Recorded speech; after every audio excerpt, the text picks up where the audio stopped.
अस्सलाम वालेकुम साथियों। बिहार के अंदर इसी साल विधानसभा का चुनाव होना है और असदुद्दीन ओवैसी की एमआईएम पार्टी यहां पर अपने प्रत्याशी उतारेगी।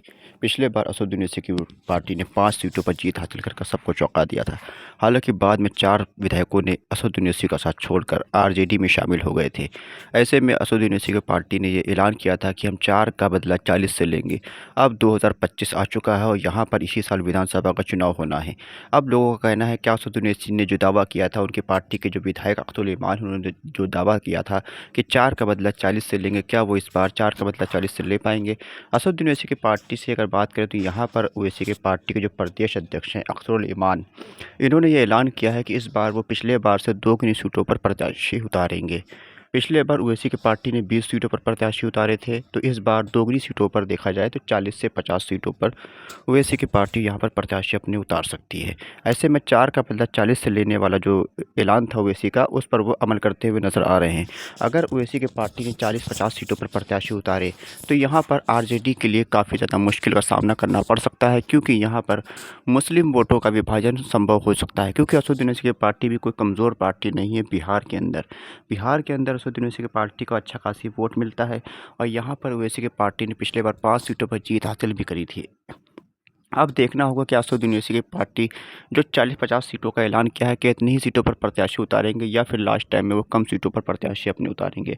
हालांकि ओवैसी की जो अदावत है वो लालू यादव से काफ़ी ज़्यादा गहरी हो चुकी है, क्योंकि लालू यादव ने उनके पार्टी के 4 विधायकों को तोड़ लिया था। ऐसे में ओवैसी की पार्टी का अस्तित्व ही खतरे में पड़ गया था बिहार के अंदर। लेकिन उनके पार्टी के प्रदेश अध्यक्ष ने ईमानदारी की मिसाल पेश करी और वो एमआईएम पार्टी के साथ ही जुड़े रहे, कहीं और नहीं गए।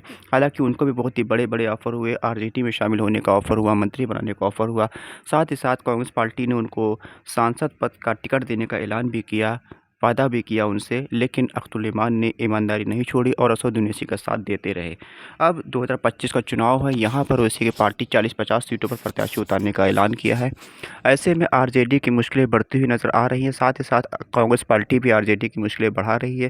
कांग्रेस पार्टी ने कन्हैया कुमार को आगे करना शुरू कर दिया है। ऐसे में तेजस्वी यादव जो युवा एक नेतृत्व को लेकर आगे चल रहे हैं, ऐसे में उनके नेतृत्व को भी चुनौती मिलती हुई नज़र आ रही है कन्हैया कुमार की तरफ से।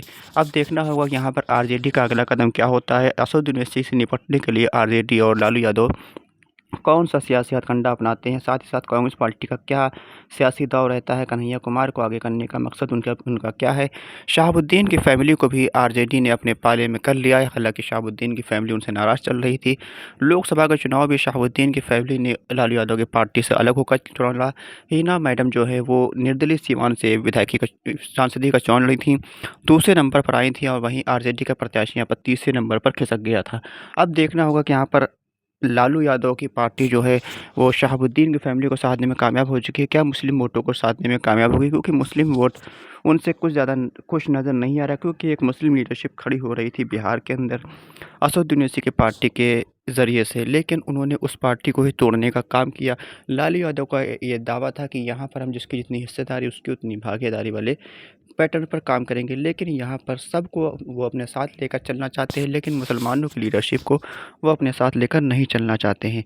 ऐसे में देखना होगा कि यहाँ पर असदुद्दीन ओवैसी की पार्टी 40-50 सीटों पर प्रत्याशी अपने उतारेगी, वो किसको नुकसान पहुँचाएगा, किसको फ़ायदा पहुँचाएगा। हालाँकि ओवैसी की पार्टी यहाँ पर 10-12 सीटों पर चुनाव जीतने की स्थिति में मौजूदा वक्त में नज़र आती है। यहाँ पर सीमांचल के इलाके के अंदर असदुद्दीन ओवैसी की पार्टी काफ़ी मजबूत है। यहाँ पर ओवैसी की पार्टी में काफ़ी कद्दावर नेता भी यहाँ पर हैं। अब देखना होगा ओवैसी की पार्टी 40-50 सीटों पर प्रत्याशी उतारेगी, वो सीटें कौन-कौन सी होंगी, आरजेडी के सामने होंगी, ये देखने वाली बात होगी।